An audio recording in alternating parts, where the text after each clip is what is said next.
History and has taught at the University of Calcutta. He has served as editor, editorial pages, The Telegraph. Dr. Hari Vasudevan is a specialist in Russian and European history and Indo-Russian relations and a UGC emeritus professor at the Department of History. His research interests include democracy and development in India and Europe. Over to you, sir. This is fine? Good. Yes, great. So Rudrangshu says Nehru empties halls. Well, it's a heavy dose for the afternoon, and I think we've been listening to something very stimulating, and it's been a great pleasure to have listened from the sides to our last panelists. But I hope you'll enjoy what we're going to be talking about this afternoon as well, which is, or in the next session, which is Rudrangshu Mukherjee's new biography on Nehru. Rudrangshu Mukherjee is not simply a chancellor and not simply a professor of Calcutta University. I think what's very important is that somewhere he's attempted, and it's a very rare thing in India, to bridge a gap that exists between the world of intellectuals and and public writing. Normally, with the exception of Ram Guha, perhaps, and perhaps now Manu Pillai, it's very rare to have people who keep an eye on academic debates and discussions, and at the same time attempt to go one step further. Dr. Mukherjee has, over, I think, a very creative professional life, attempted to do both. Both as a person who was associated with the Telegraph in the city, but even more as a person who's written books which people have read, and he has wanted them to read it, not simply a small coterie of intellectuals who are concerned with certain important debates. That doesn't mean that he hasn't contributed to debates as well. His book on Nehru is really a testimony to many of these diverse interests of his. Like many short things, it packs a punch which is far, far above the number of pages that it fits into. So I think it's a remarkable achievement that he's been able to cover as much as he's been able to cover, both in terms of depth as well as in terms of the life space of one of India's most kind of debated leaders today, because so much is said and so much is contested about the figure of India's first Prime Minister, and has been especially over the course of the past 10 years or so. What I would like to begin this session with, Rudrangshu, is really to ask you, there are two sides to you, really. I mean, you've always taken an interest in academic debate. I mean, you've somewhere stood there with the Cambridge School and problems with it, subaltern studies, all sorts of different debates. When you wrote a book like this, how did you feel you were going to bring the two sides of your interest together? And how do you think you've done it? That gives you a lot of space to, as it were, wander into the book a little bit and introduce the people with us to it. So what I'd like to begin by saying is that I think it'll be a bit of an overstatement to say this is a biography, because I don't think you can write a biography of Nehru in 35,000 words, which is what the length of this book is. This book actually is a part of a series that Oxford University Press is doing globally. It's called the Oxford Short Introductions. This is for India. It's the Oxford Short Introduction, Oxford India Short Introduction. So it looks at themes. The series aims to look at themes, figures, etc., and then write a very short account of it, which is accessible to a very wide group of people, to a very wide audience. In fact, to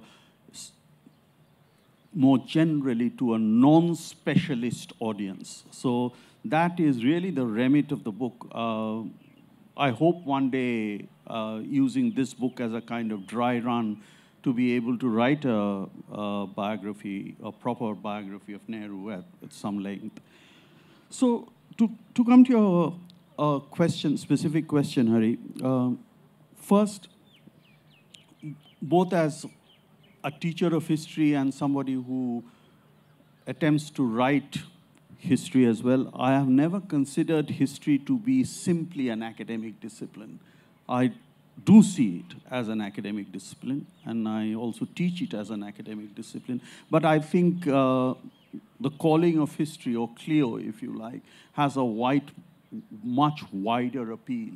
And it is the responsibility of historians who are trying to write history to appeal or write for that wider audience. I often say that history is actually a public discipline. It's one of those disciplines in the humanities which is a public discipline because it plays a role in making what George Bernard Shaw called the intelligent layman aware of some things that are actually not in the wider general domain. So that's what made me write this book. And of course, I feel in today's India, and I know I'm treading into very contentious territory here, there's a lot of abuse and a lot of misinformation about Nehru that is being spread through the social media, through political propaganda, etc.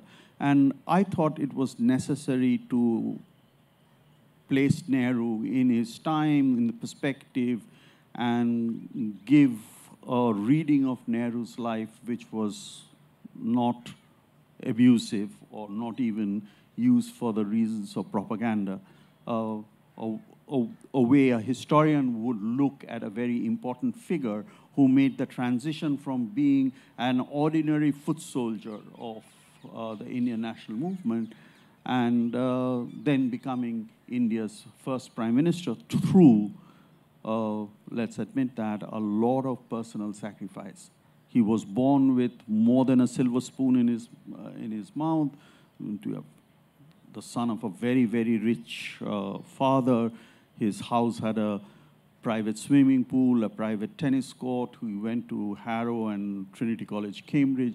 And in his own words, when he came back in 1912, after becoming a barrister at law from Lincoln's Inn and having done a natural sciences tripos from Cambridge, he says he returned to India with the attitudes of a westernized prig, an upper-class westernized prig.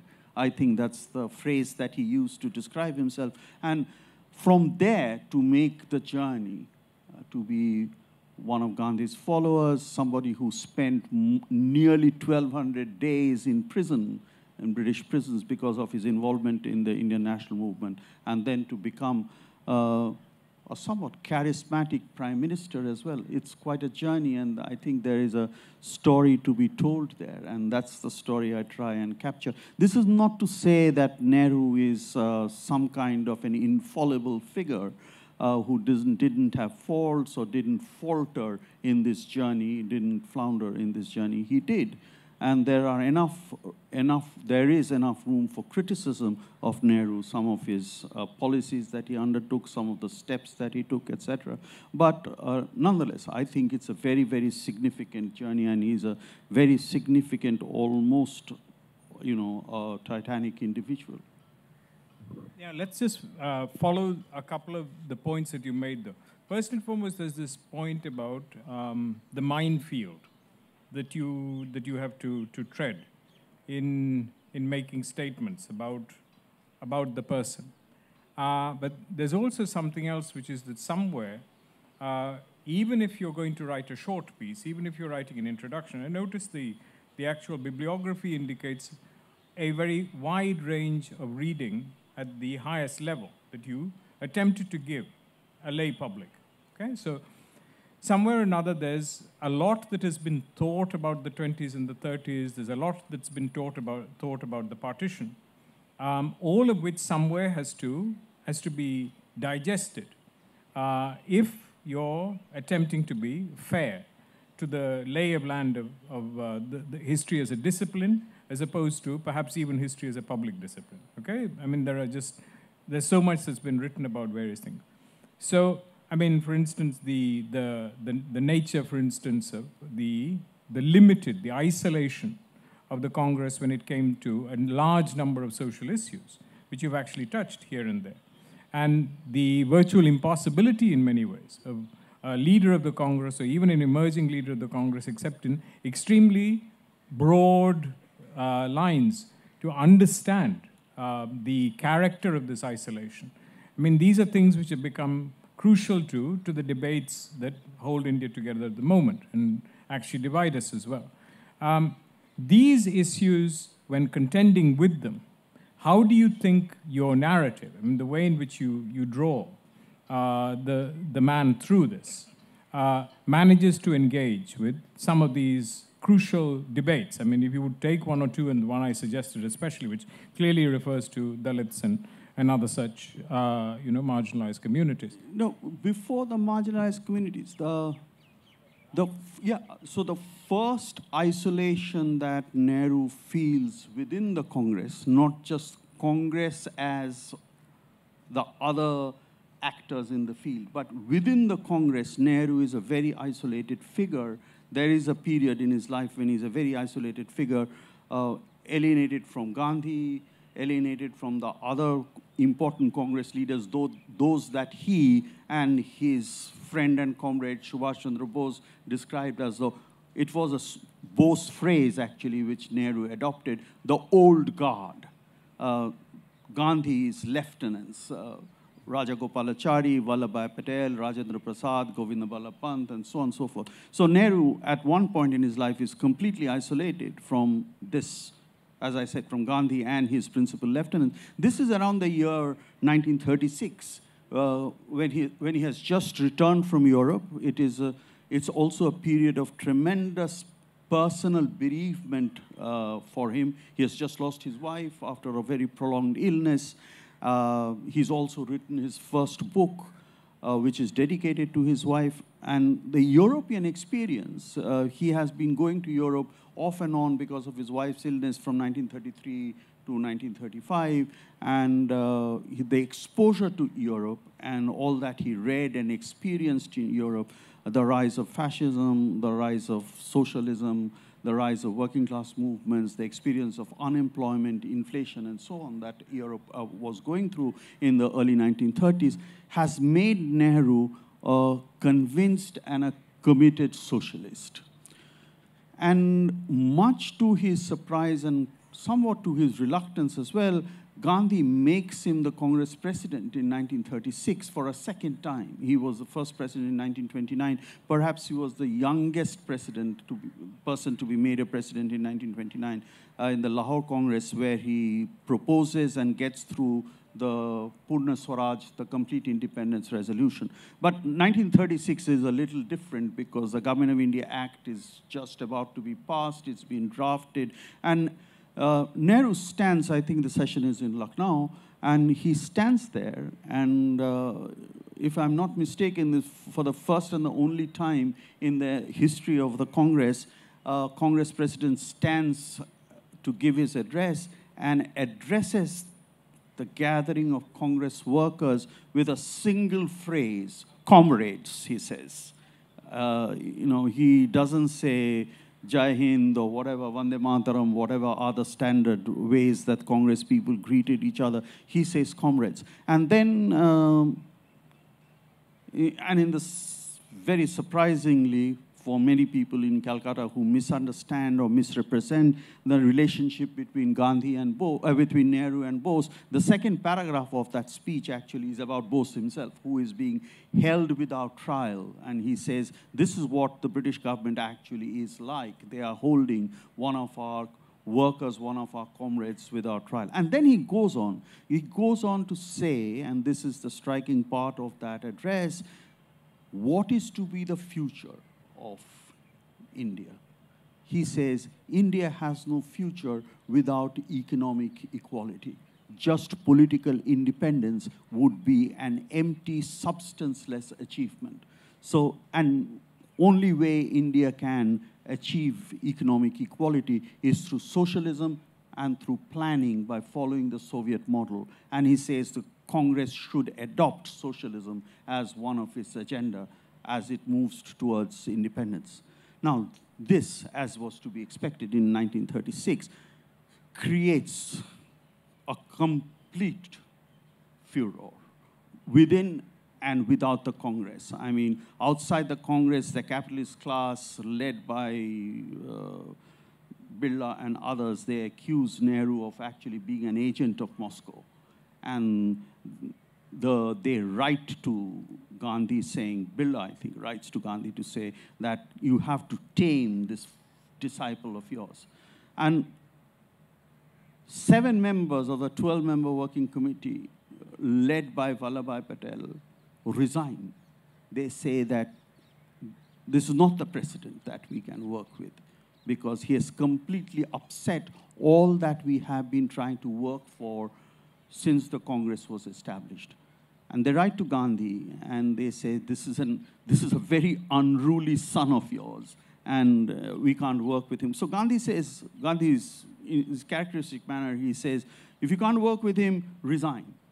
And they all resign, and Gandhi writes to Nehru to say that they have resigned at my advice. So you shouldn't think that I have nothing to do with it. I'm also being upfront with you. That's the kind of relationship Gandhi and Nehru had. They never hid their differences from each other, to a point to which we should come back at some point, if you like.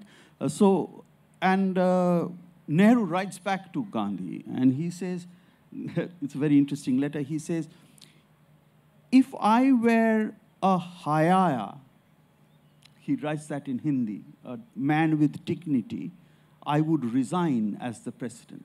But it so happens I'm a behaya. I'm a man without dignity, so I'm not going to resign. The second reason why I'm not going to resign is that I'm not a quitter. I accepted this position of Congress president, and I articulated what are my firmly held views at this point of time, and we have to find ways of working together, and I cannot leave the Congress or the Congress presidency at this point of time. So some kind of rapprochement is worked out, and they withdraw their resignations and come back to the working committee. And after the first meeting of the working committee, gloating, Vallabhbhai Patel writes to Gandhi to say, working with Jawaharlal is like a dream. It's like old times. So, but Nehru is completely out of tune with this lot. And this alienation is aggravated by the fact that when it comes to office acceptance, after the election results are announced in late 1936, 1937, Nehru is against office acceptance. And the old guard, but led by Raja Gopalachari and Vallabhbhai Patel, they want office acceptance. And Nehru, of course, is completely defeated. He's outvoted in the working committee on the office acceptance vote. And Congress goes on for the first time to taste power. And we don't know if that taste was altogether good for the Congress. Can I just take that in two directions?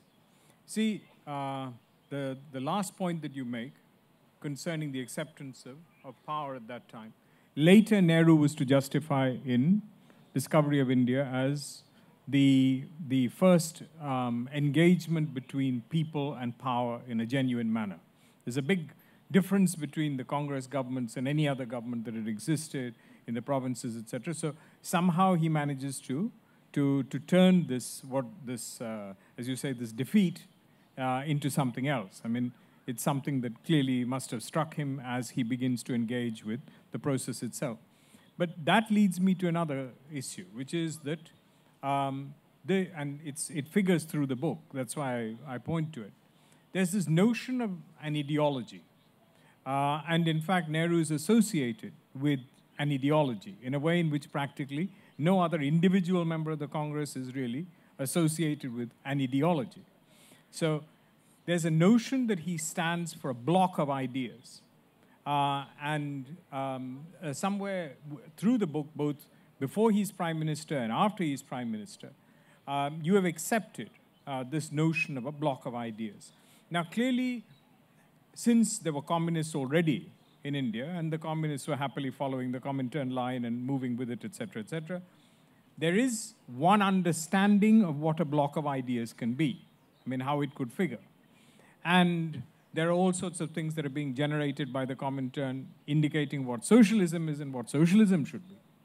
Now, in this, how do you see Nehru, as it were, maneuvering forward? I mean, what is this ideology that really he has been then and even now is associated with? Yeah, I think there's a great deal of ambivalence in Nehru regarding this ideology. He's a socialist.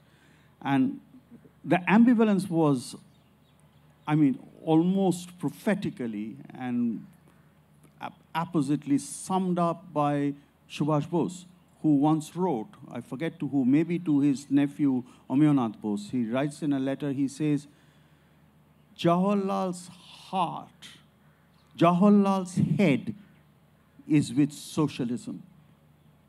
Jawaharlal's heart is with Gandhi. So there are these twin pulls in two opposite directions in Nehru. So even though he is a committed socialist, he cannot reconcile himself with violence, which is associated with the Russian Revolution and much that is happening in Russia, which you know much better than I do or anybody else does in this city, in the 1920s, in the 1930s.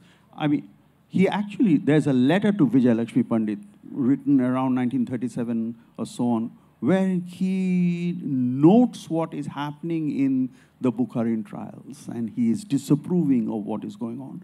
So even though he's a socialist and he accepts the Soviet planning model, the political side of socialism, he is not quite reconciled to. And so that ideology is, as I said, it's pulling in two ways. It's a bit of a mishmash. He's a socialist, but he's not a communist, if such a contradiction can be formulated. He is that. And then, of course, the second thing that happens, and this ties up because you mentioned Discovery of India, that long spell in prison, which is his longest spell, 1942 to the beginning of 1945, nearly the end of the Second World War, which is his longest spell in prison, and most of it is spent in isolation, leads him to see, in the words of his biographer S. Gopal, leads him to see nationalism as a kind of emotional cradle. And the product of that, the outcome of that is the discovery of India, which he prefaces with the quote from Shakespeare's sonnet number 30, when to the sessions of sweet silent thought, I summon up remembrance of things past. So silent thought, he's recognizing his isolation in the prison cell, and all that he can do at that point of time is to fall back on the past. And that nationalism comes to lace his socialism as well. So I think there are layers to Nehru. It is, as you say, a block of ideas rather than one monolithic idea that dominates his life. But there are some running themes. One, and this is very prominent once he becomes prime minister, that India must have its place in the world. And that India is a part of the Indian independence, and the making of an independent Indian republic is a part of a broader Afro-Asian movement, which is what leads him to non-alignment during the Cold War, which is what leads to Bandung, and, and for him, of course, very devastatingly, to hold out a hand towards China, because he sees India and China as the makers of an Asian future.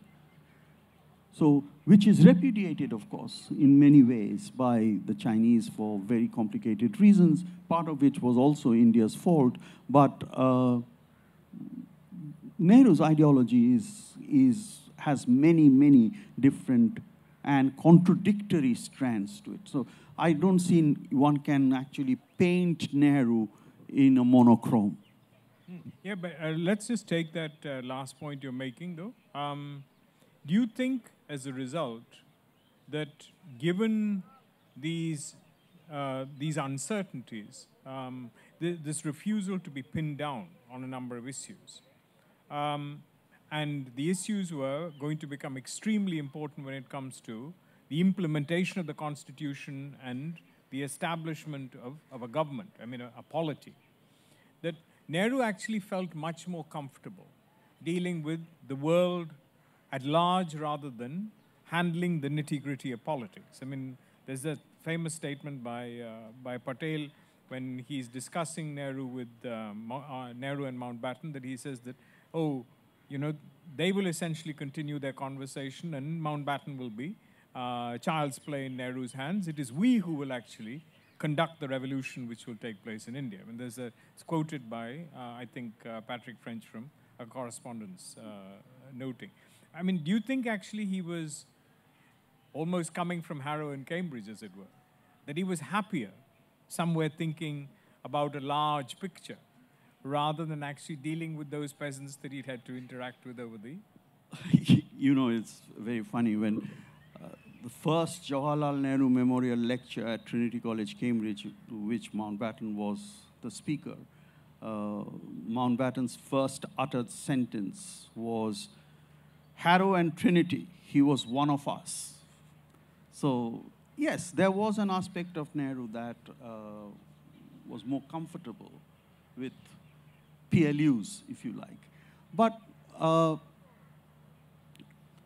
there were some very strong commitments that Nehru has. I do not completely agree that he was not concerned with the nitty-gritties of constitution making and the nitty-gritty of politics. I mean, no, even the implementation. I mean, if you read the constitutional debates, he is actually pushing through universal adult franchise, right?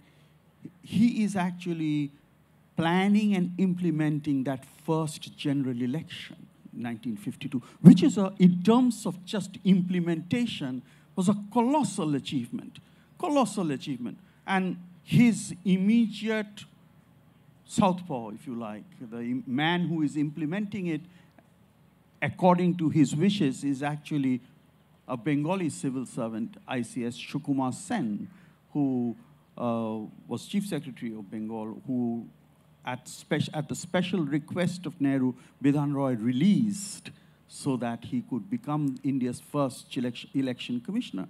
So it's a mammoth task. And also it's very interesting, when the 52 elections are done, he is actually also telling Sukumar Sen, keep those ballot boxes because we will need them again in 4 years' time. So he's looking forward already to India becoming a functioning democracy.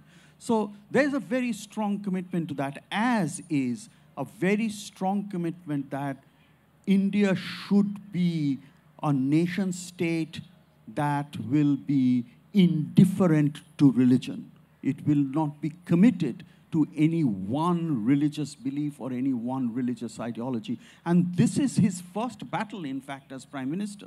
He's battling the first President of India, and he's also battling a man who by now is quite ill and unwell, Vallabhbhai Patel. So there are these firm commitments that he also has, which are not to do with the world, but it also to do with India as well. So let me then reverse the way I would see it, or the way you're seeing it.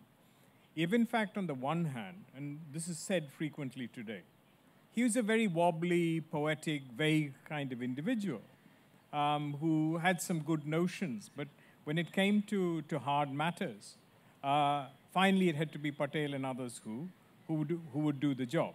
Okay?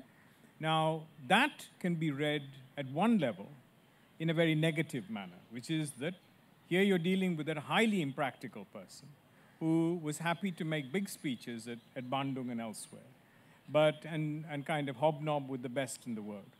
But it can also be thought of as something else, which is that the people who actually became practical were the people who actually also antagonized and created a series of problems that the Congress would have to live with almost eternally, which is that ultimately various specific decisions which did not always accord with, say, a principle or a high point of morality would be something that they would simply have to cut the Gordian knot on and make a decision with and actually antagonize people with. Nehru was able continuously to create for the Congress and somewhere for India, at a crucial time in its history, a larger dimension which, even if it was vague, at least resonated with practically everything that the Congress had been working with, and with an appeal to poverty, to the poor, to a large inclusive and involvement of India's people. Now, this actually is the great contribution. And it was a contribution which only a person who's isolated in the way in which you related. And I think the one major point which stretches throughout this short account is this isolation. It keeps on coming up. It comes up in the late 1900s, it comes up in the, 1910s, it comes up in the 1920s, it comes up in the 1930s. It's always there, and it's certainly there after 1950, after all these people have begun to die as well. So as India's Prime Minister, the same thing. So in a sense, it was something which is very important, that one should not be part of the skullduggery of the entire process, but at the same time be involved in it. I mean, would you agree that that is something? I would tend to agree with it, except that when you say that, he left the implementation to people like Patel. Patel was dead by 1950. People tend to forget this. Nehru was Prime Minister for 14 more years. So he actually was Prime Minister without Patel for the larger period of his premiership. This is often not neglected, it's often not noted when people say, oh, Patel did the donkey work or got his hands dirty when Nehru didn't do anything. I think there's something factually wrong about it because Patel was dead by 1950. The other thing, yes, there was, I don't know who noted this. It was not S. Gopal, but somebody else, that there was an element of Hamlet in Nehru. So I don't know what the experts on Shakespeare, Shukanto and Shupriya think about this, but do we admire Hamlet or not? A part of us do admire Hamlet when we read the play. So a part of us, I think, admires Nehru as well. But we also can see his vacillation, the fact that he doesn't think that there is something called, or there can philosophically be something that is absolutely certain that can be grasped. So he actually writes in the autobiography that, the future has no written script. So I don't know what the future is going to be. And this is something that constantly haunts Nehru. Am I doing the right thing? Is this the right thing to do? But yet I have to do it, so I'm aware of the pitfalls, So there is this element in Nehru, I think, which I find very human in its fragility and frailty. But people who want India to be, quote unquote, a strong state may not actually be appreciative of that. And of course, he has no 14 brass who has his dying voice. Since the audience has been appealed to by Rudrangshu, perhaps I should ask the audience also to come up with any questions it may have. Yes? Have one straight away. Is there any mic around? Mala, is there any mic around?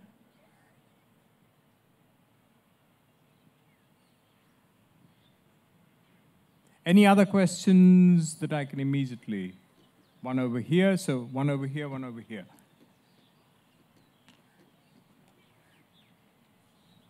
You have a question? Not yet, not yet. Yes, there you are. No, he has his hand up first, so let's go to him first. We'll come back to you. Sir, you mentioned that from the very beginning, Nehru had a vision that India should be prominent in the world. From the very beginning. Is it From the very beginning, from the beginning of his prime ministership. From the beginning of his prime ministership. Sir, is it the genesis of Kashmir crisis that he internationalized it? Not really. No. It is not the genesis of the Kashmir tragedy. The Kashmir tragedy has a genesis elsewhere. That is the invasion of what is today called POK by a group of tribesmen who were completely sponsored not just by the Pakistan government, but actually by British officers who were then stationed. No. Yes. Yes, but what was Nehru's position in the ENO? This is also not often noted. He said that there can be a referendum only after status quo ante has been restored. That is, the Pakistani tribesmen have pulled back to what their position was pre-15th August 1947. So this is never fulfilled. And Nehru feels, having gone to the United Nations with this condition, he feels that both Britain and America actually betrayed him and stabbed him in the back. And he writes to Mountbatten to say that this is what your people have done. And now it is becoming very clear with the latest letter that has been released by Attlee writing to the then Secretary of State of the United States of America that a division and a hostility between India and Pakistan was actually what the British government wanted. They didn't want to leave behind a united and a peaceful India. This question here. Sir, how far is Nehru responsible for the division of the partition of the India part? I think it will be rather simplistic to say one individual was responsible for the partition of India. Nehru was certainly implicated in the partition of India. But to say that only Nehru was responsible, I think will be a gross oversimplification of history. There were other people and other factors also that were interested in India. By the way, the entire Congress working committee of that time, with the exceptions of Mahatma Gandhi and Khan Abdul Ghaffar Khan, voted for the partition.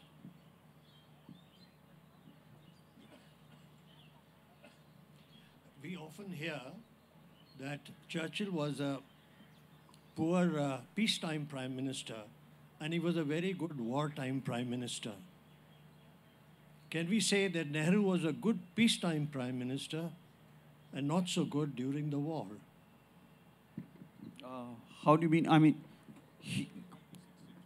poor man only saw one war. So, if it can be called a war, I mean, these days historians don't even call it a war, they call it a skirmish. It was the latest book by, what's his name, Verma, actually says that it wasn't much of a war at all. So, yes, it was a skirmish in which not just Nehru, including some very important army generals handled badly. And there is some ground to say that Nehru was not receiving the complete information from the northeastern borders, and the position, the military position of India in the northeastern borders completely. And many of his decisions were based on this incomplete information. But he actually also fought two very successful wars. I don't approve of war for any reason, but he at least fought two very successful wars. One was in Hyderabad, and the other was in Goa, which is another contradiction in Nehru's character and Nehru's career, that globally he always spoke for peace, but within India, he was not hesitant to send out his army when it suited his own political interests.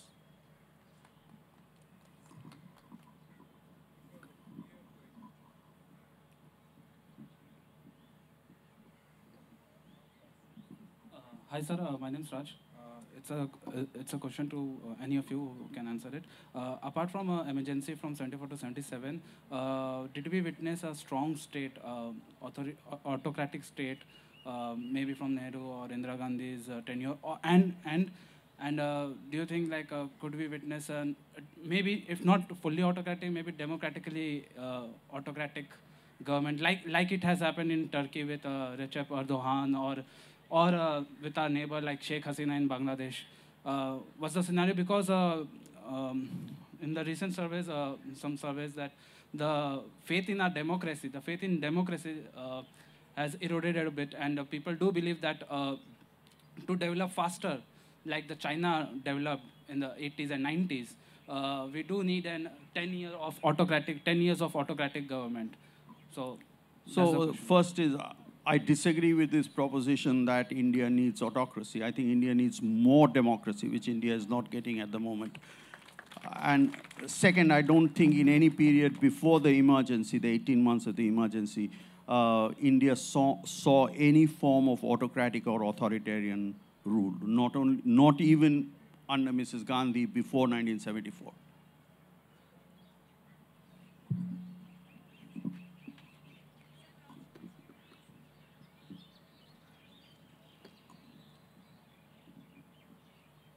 If you had to choose between what constitutes the most enduring legacy that Nehru has given this country, and if the choices were between, on the one hand,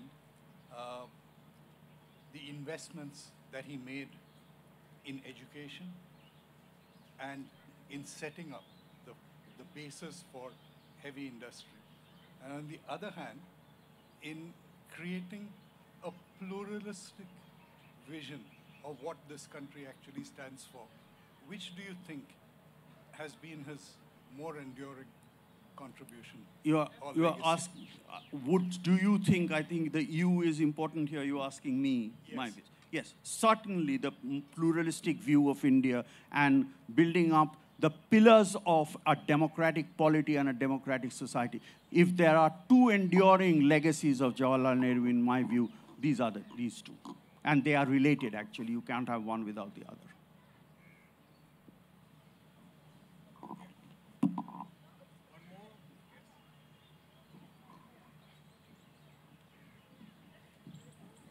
I'd like to ask, one can read a continuous idea of distributive justice in Nehru's writings and speeches. There is a large debate on his socialism and his deviation from it, but do you think he deviated from his idea of distributive justice, like equitable distribution, equality of opportunity, and move more toward production in the latter phase of his prime ministership? So if your emphasis is on a continuous discourse on distributive justice, the answer is no. I mean, he doesn't actually engage with this idea of distributive justice to the extent and to the depth that you could say he could have or he should have. But certainly post the second plan, his emphasis shifts more towards production and the commanding heights of the economy than it does towards distributing. Because I think it was Nehru's phrase, he said, you cannot distribute poverty. So you must first increase the wealth of the nation, and then it is possible to start redistributing wealth rather than redistributing poverty. I think that's all that we have time for. So thank you very, very much, Dr. Mukherjee. Thanks, Professor Hari. Mukherjee. Thanks so much. And thanks for the many excellent questions that have come from the audience. Thank you very much to the organizers. Thank you.